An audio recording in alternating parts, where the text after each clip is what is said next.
Graça e paz, tudo bem com você? Eu espero que sim. Hoje eu quero falar sobre divórcio, à luz da palavra de Deus, o que Jesus explica no Novo Testamento. Eu quero falar sobre divórcio, porque me entristece muito ver como as pessoas banalizaram o casamento e o divórcio. É muito triste, não quando existe um motivo real para isso. Quando existe um motivo real, como uma violência doméstica, como o adultério, razões pela qual é difícil se liberar perdão e conviver com o agressor. Mas coisas tão banais, apenas divergências de opiniões, às vezes coisas que poderiam ser resolvidas com uma boa conversa, um casal que precisa de tempo para se curtir, para namorar, para ficar perto, para renovar laços, né? Aquela paixão que vai se esfriando. E o amor, na verdade, ele é a base do casamento, mas na falta de perdão, o amor ele vai ficando tão manchado, o amor vai ficando tão cansado, o amor vai ficando abatido, até que não se sinta mais. Mas o amor, ele não é um sentimento, o amor ele é uma decisão. Quando nós decidimos nos casar, quando nós decidimos viver com alguém, nós estamos muitas vezes apaixonados e essa paixão ela vai passar, mas o amor é uma decisão e o voto que fazemos diante de Deus ou mesmo diante do juiz de paz, existe ali uma palavra dada e essa palavra ela tem que ter valor. É um voto, existem duas vidas ali para gerar novas vidas, porque muitas vezes, depois de casados, o casal resolve ter filhos e se separam, as crianças são pequenas, vivem ali também essa divisão, esse sofrimento, esse rompimento. Então eu não quero que fique mal interpretado aqui, que eu acredito que a todo custo um casamento tenha que se manter quando ele viola a integridade de alguém de alguma maneira, seja física, psicológica, moral, até mesmo, né, nessa questão da falta de perdão.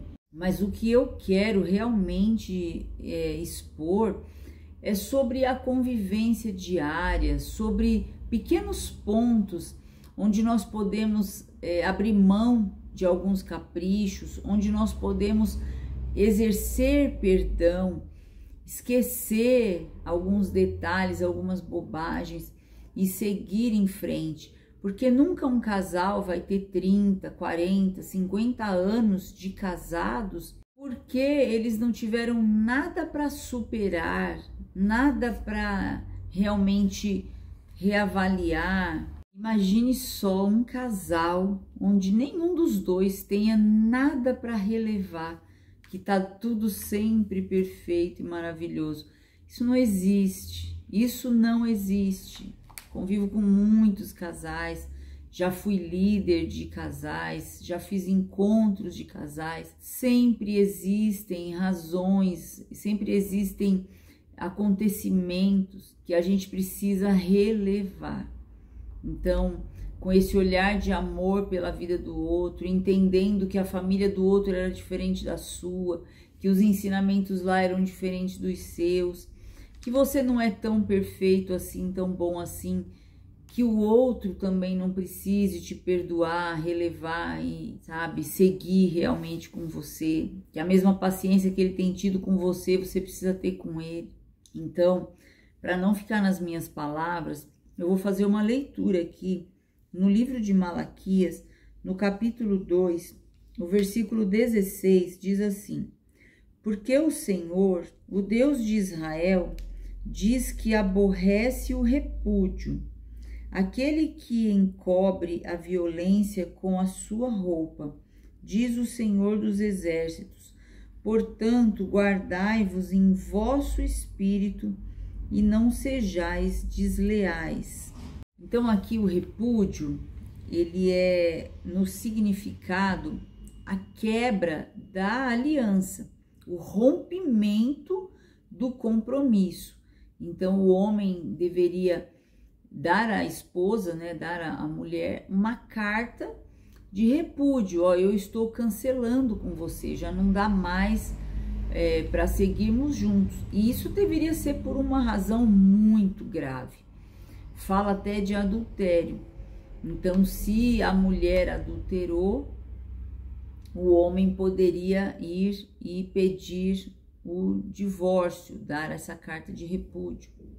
Isso não era uma legalidade do homem poder adulterar, porque a lei de Deus, ela sempre foi tanto para o homem quanto para a mulher, e sempre exigiu que o homem tratasse a esposa com dignidade, com honra, com fidelidade e lealdade. Quando os dois, diante do juiz, né, faz essa comunhão, não significa que o homem pode e a mulher não. Isso é o maior engano. As pessoas que falam essas bobagens, elas nem leem a Bíblia e elas nem sabem que as leis, né, que realmente exigiam ali que o homem, ele cuidasse bem da esposa, que ele realmente provesse todo o bem da casa, e que naquela época, para aquele povo, o homem até poderia ter uma segunda esposa, mas somente se ele cuidasse muito bem da primeira e tivesse condição de fazer o mesmo pela segunda esposa, ou até pela uma terceira. Mas ele nunca ia poder maltratar uma, privilegiar a outra, e a outra ter queixas e tudo mais.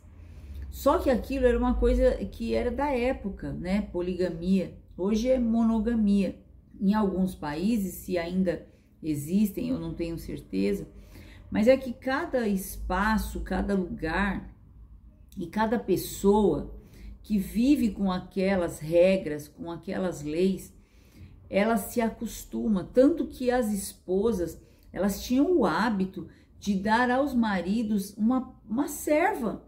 Quer dizer, eu não consigo conceber um filho, eu quero que você se deite com a minha serva, porque através dela eu vou ter um filho com você. E pegava aquela criança para si, para criar. Mas quem tinha gerado tinha sido uma serva. Então veja só como são costumes de épocas, né? A esposa que ela realmente não queria, o esposo também tinha que escutá-la. Mas, em geral, elas estavam acostumadas com isso, e isso não era uma ofensa para elas. Desde que os maridos cuidassem tão bem delas, a ponto delas saberem que na casa da outra esposa estava tudo tão bem quanto estava na casa delas. E não a casa delas ficarem negligenciadas e eles cuidando só da outra, porque aí sim ela poderia ir questionar e reclamar, né, com o juiz ali, que naquela época pessoas eram instituídas para julgar causas, né? Então eu estou chamando aqui de juiz. E aí nós vamos para o Novo Testamento e Jesus vem falando acerca do casamento e do divórcio em Mateus 19, quando alguns fariseus, eles se aproximaram de Jesus ali para tentar pegá-lo em alguma cilada, fazer com que ele falasse alguma coisa que fosse errada contra a lei de Deus. E aí eles perguntam sobre o divórcio, né? Sobre se o homem poderia realmente dar essa carta, esse repúdio, essa quebra de compromisso, e qual é o motivo, né? Então aqui no Mateus 19, no versículo 4, diz Jesus, né? Não tendes lido que aquele que os fez no princípio, macho e fêmea os fez, E disse: portanto, deixará o homem pai e mãe, e se unirá à sua mulher, e serão dois numa só carne.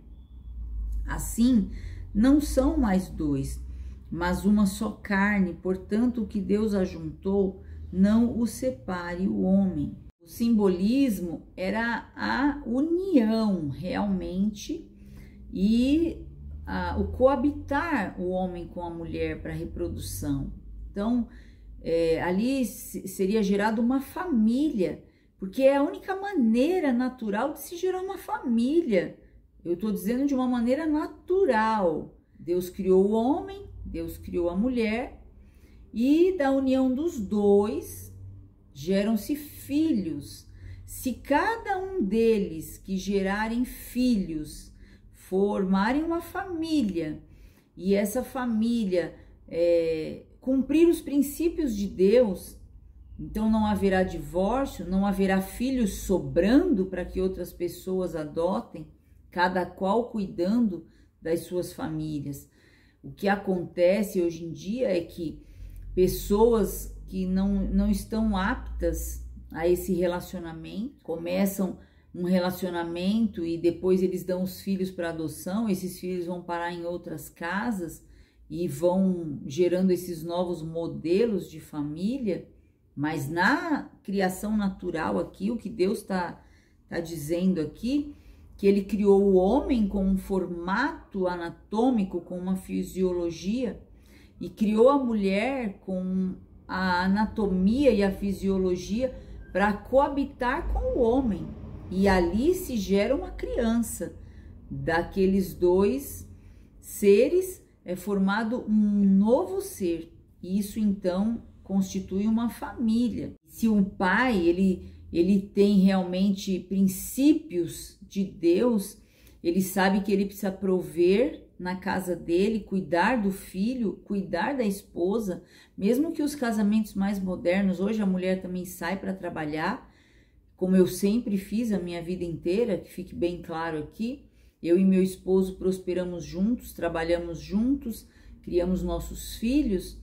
Então, tivemos dificuldades pelo caminho e muitas razões para desejar o divórcio, mas não o fizemos. Então, criamos os nossos filhos com um exemplo de família que, por mais que tivesse seus problemas, mas uma família buscando o perdão, a restauração, a reparação, relevar problemas, perdoar questões, entender as emoções do outro, as motivações do outro. Então, assim, o tempo passa e a família, ela é constituída e ela é levada, né, até o dia, como diz na hora de fazer o voto, até que a morte os separe. Mas então por que as pessoas querem ir diante de um altar, querem ir diante de um juiz de paz e fazer esses votos? Que nós vamos ficar juntos na saúde, na doença, na tristeza, na alegria, na riqueza, na pobreza, se não tem a menor intenção de cumprir. Então para quê, né, perder o tempo dos outros, perder o próprio tempo? Não, não e não. Nós devemos lutar por aquilo que desejamos, e se nós desejamos aquele parceiro, se nós desejamos viver uma vida em família, se nós desejamos constituir família e ter nossos filhos, nós não podemos abandoná-los pelo meio do caminho. O que Deus deseja, o que Deus realmente quer, é que essa união seja levada em lealdade e fidelidade. Ninguém está autorizado a adulterar, a trair, a profanar essa união tão maravilhosa que é a família. E a família, ela é a base da sociedade. Pessoas equilibradas, que saem de famílias equilibradas, são o que fazem o mundo ser um lugar melhor. Agora, eu não estou aqui julgando nada disso, gente. Por favor, não distorçam minhas palavras.